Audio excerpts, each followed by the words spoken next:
हरिसिंगा समबाय समिति लिमिटेडआ 50थि बोसोर सनाथि मायथाइ सान फालिदों। उदालगुरि जिल्लानि सिङाव थानाय हरिसिंगा समबाय समिति लिमिटेडनि बानजायनायाव सनिबारखालि हरिसिंगा समबाय समितिनि मावखुलियाव सानसेनि हाबाफारिजों हरिसिंगा समबाय समिति लिमिटेडनि 50थि बोसोर सनाथि मायथाइ खुंफुंनाय हाबाफारिया जालाङो। सानसेनि हाबाफारिजों खुंनाय बे हाबाफारियाव समबाय समितिनि बिबानगिरि सोद्रोमा आरो ओनसोलनि माखासे रायजो राजाफोरा नुजाथिदों होनना मिथिहोयो। गुबुन फारसेथिं बे हाबाफारिनि सोमोन्दै बानजाय आफादनि बिबानगिरि जुगेन दैमारि आरो प्रान्जल पाटवारिया खौरांगिरिनि सिगाङाव ओरैबायदि फोरमायो। बे दिनै जोंनि हरिसिंगा समबाय समिति लिमिटेडआ 50 बोसोराव आगान होबाय आरो एबा कमप्लिट जाबाय। 1973 आरो 74आव 19 सेप्तेम्बर बे समबाया गायसनदोंमोन आरो बेनिफ्राय दिनै फैयै फैयै बे दिनै सेप्तेम्बरनि 30 सानावहा 50 बोसोर कमप्लिट जाबाय। बे समाव जोंनि समबायाव गोबां जेनेबा गिबि आफादगिरि हिसाबै दंमोन मनिन्द्र बसुमतारी देवलगुरिनि, बिथाङा दाबो दं। मोजाङैनो बे समाव बिथांनि गायसनगिरि हिसाबै तामसा 1 बोसोरमोन समबाय समितिनि तामसा, आरो बेनि उनाव 3 बोसोर जानायसै। 3 बोसोरनि उनाव दासिम 12 सनाव 2012आवहा 5 बोसोर तामस जाबाय। एसेम्ब्लिनि माबाजों समानहै खालामनाय जाबाय समबाय समितिनि तामसखौबो। दिनैसिम 50 बोसोर जाबाय। 50 बोसोर जाबाय। खैजोन एजेन्सि दं बे समाव? जोंनियाव 45 एजेन्सि दं। सार, जों दायो खोनाबाय थानो मोन्दों दा सरकारा गोबां गोदान रुल बनायबाय थादों, बिदिनो गोबां एजेन्सिफोरनि सायाव राननायखिनायनि बेलायाव सारा मा बुंनो सानो? नायखिनाय माने दायो सार गोबां सरकारा गोदान रुल बनायबाय थादों, राननायखिनायनि सायाव मोनसे टाइम टेबोलनिबो खोथा होबाय थादों, बेनि बेलायाव सारा मा फोरमायनो सानो? आं दिनै बेखौनो बुंनो सानदों। SOP होनना बुङो, जितु माबानिफ्राय बे SOP वार्डआ फैगासिनो दङ कर'ना भाइरासनिफ्राय। जोंनावबा दा समबाय समितिनि खेथ्रआव बे SOPखौ होदों।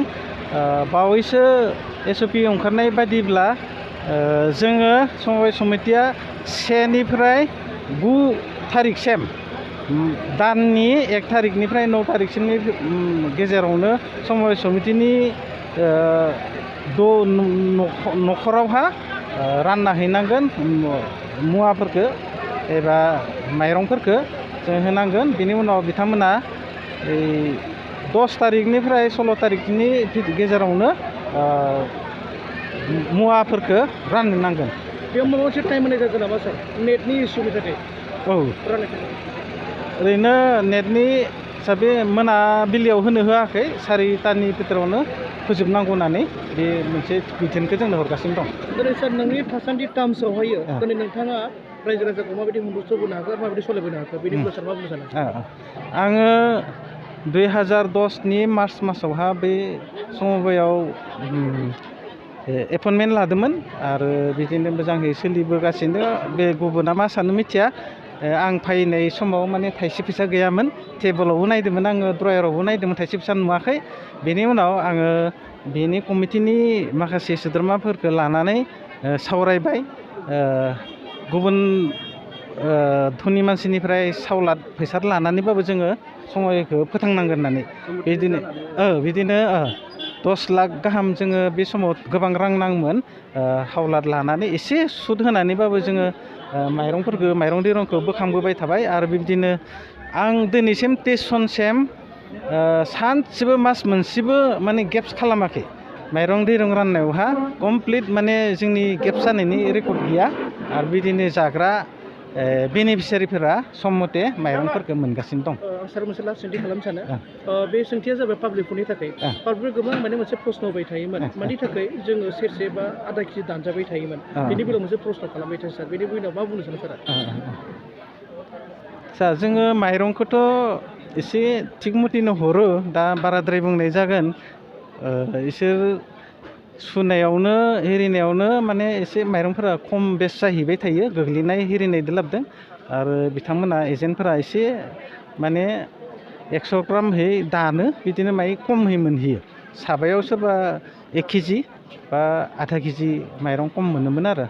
जों बेखौ मिथिनो मोन्दों खिन्थु जोंनि बेवहाय मोनसे ब्रान्स दङ बेयाव कमप्लिटलि सासेयाव 5 केजिखौनो होयोमोन आरो अन्तर्दया माइरंखौ 35 केजिखौनो जोङो होयो बिदि आरो अफिसनिफ्राय जों बेखौनो हरो আমি আসলতে সুখী 50 বছৰীয়া জুবলি পাতিব পৰাৰ কাৰণে আমি মেম্বাৰ হিচাপত আমি বহুত সুখী হৈছোঁ ইয়াতে 73তে এইখন অনুষ্ঠিত হৈছিল কিন্তু আজি আহি 50টা এটা মানে দিনত উকলি হ'ল 50 বছৰ আমি উকলি কৰিলোঁ আৰু আমি যি ধৰণে কাৰ্যকালত আমাৰ যি ধৰণে আমি এতিয়া মই 2009ৰ পৰা 10ৰ পৰা এই আজি 2023লৈকে মই মেম্বাৰ হিচাপে ইয়াত কাম কৰি আছোঁ কিন্তু আমি আগত থকা অৱস্থাত একেবাৰে অলপ খুচলীয়া অৱস্থাত আছিল কিন্তু এতিয়া বহুত ভাল আৰু ৰাইজৰ সহায় সহযোগ আছে আৰু ইয়াৰে বিশেষকৈ এজেণ্টসকল মেম্বাৰসকল সকলোৱে কিন্তু ইয়াতে এটা একাগ্ৰতাৰে কিন্তু কামটো কৰি আছে আৰু অনাগত দিনত আমি ইয়াতকৈও ভাল এটা অনুষ্ঠান বনাম বুলি আমি অসমৰ ভিতৰত এটা সৰ্বশ্ৰেষ্ঠ আমি সমবায় বনোৱাৰ কাৰণে আমি এটা পৰিকল্পনা হাতত লৈছোঁ আজি আমি দেখা পালোঁ এতিয়া ধাম ধুম মানুহবিলাক আহি পেলাই ভিৰ ভাৰ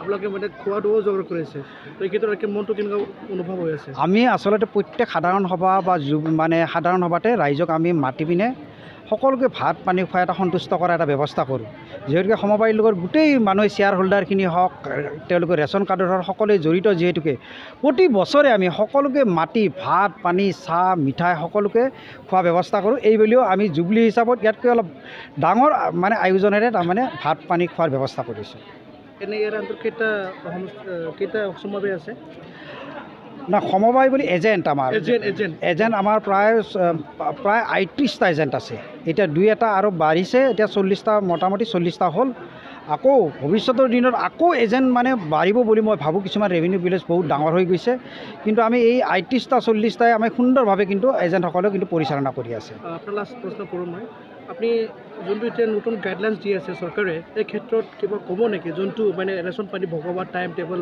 এনেকুৱা দি আছে এই ক্ষেত্ৰত কিবা ক'ব নেকি নাই চৰকাৰে যিটো তেওঁলোকে গাইডলাইন দিছে কিছু ক্ষেত্ৰত কিন্তু সমবায় বা এজেণ্টসকলৰ অসুবিধা আহি পৰে এতিয়া ফিংগাৰ প্ৰিণ্ট এনেকুৱা দিছে কিন্তু ফিংগাৰ প্ৰিণ্টত কেতিয়াবা শ্বুট নকৰে এতিয়া যেনিবা কিছুমান অনলাইনত এতিয়া কিছু মানে বেনিফিচিয়াৰীবিলাকৰ মেম্বাৰবিলাকৰ নাম অনলাইনত থাকে কিছুমান অনলাইনত অট'মেটিক নাথাকে অনলাইনে কিছুমান কিন্তু সমবায়বিলাকক অসুবিধা কৰিছে কিন্তু কিছু ক্ষেত্ৰত কিন্তু চৰকাৰৰ গাইডলাইন কিন্তু সঁচা কৰি কিন্তু গ্ৰহণযোগ্য বা তেওঁলোকক মানে এটা ভাল পদক্ষেপ লোৱা বুলি আমি ক'ব পাৰোঁ থেংক ইউ অ'কে